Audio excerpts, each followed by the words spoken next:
apgāzis kaut kādas mītus par to, ka TikTokā ir tikai jauniešu auditorija.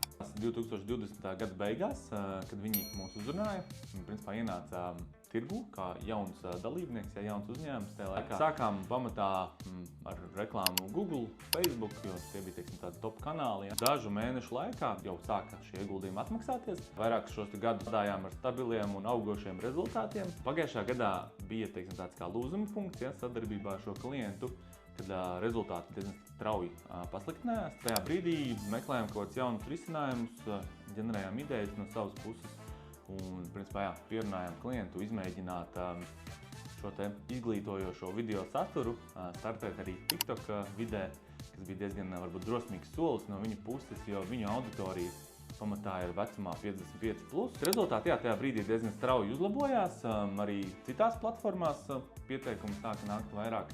Neskatoties uz to, ka principā mēs pielikām klāt TikToku, bet tas deva uzņēmumam diezgan lielu tādu uzlabojumu atpazīstamībā, uzticamībā. Kārtnes pensionāri sāka vērsties pie viņa un nāca un tagad, es nezināju, ka jūs te esat.